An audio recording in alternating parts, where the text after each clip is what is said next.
Hello అండి.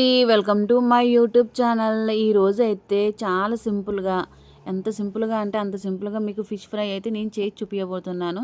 Fish అయితే మనం శుభ్రంగా కడిగేసుకొని పెట్టుకోవాలండి. దాంట్లో కొంచెం శనగపిండి వేసుకోవాలి. అంటే ఇందులో మనం ఎక్కువ ఏ మసాలాలు యూజ్ చేయట్లేదు. ఓన్లీ చాలా సింపుల్‌గా మన ఇంట్లో దొరికే వాటితోటే ఫిష్ ఫ్రై అనేది చేయడం జరుగుతుంది. తర్వాత కారం వేసుకోవాలి.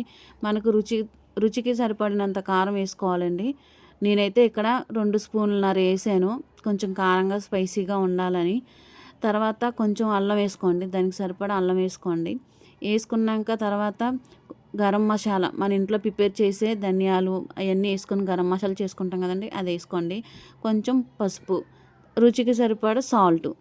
నేను నేనైతే 2 స్పూన్లు సాల్ట్ వేసేసుకున్నాను. మీకు నచ్చితే మీ రుచికి సరిపడా సాల్ట్ వేసేసుకోండి. ఆ తర్వాత మొత్తం మిక్స్ చేసుకోండి. మన దీంట్లో ఇంకేం కలుపుకొని అవసరం లేదండి. చాలామంది మెంతు పొడి ఇంకేవో పొడులు చెప్తూ ఉంటారు. అవి ఏం అవసరం లేకుండా ఇంట్లో ఉన్న వాటితోటే చాలా సింపుల్గా ఎంతో టేస్టీగా అయిన ఫిష్ ఫ్రై అయితే మనం ఈ వీడియోలో చేసి చూపించబోతున్నాను. మొత్తం బాగా ముక్కలకు పట్టియాలి.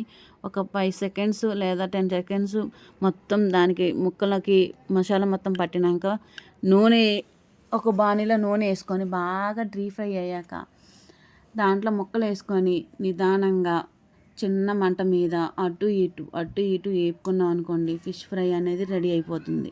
ఎంతో టేస్టీగా, చాలా రుచిగా ఉండే ఫిష్ ఫ్రై అయితే మీ ముందుకు వచ్చేసింది.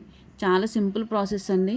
ఈ వీడియో నచ్చితే కనుక లైక్ చేయండి, షేర్ చేయండి, సబ్స్క్రైబ్ చేయండి. మన చేపల ఫ్రై అయితే రెడీ అయిపోయింది. ఇప్పుడు మనం టేస్ట్ చేసి చూద్దాం.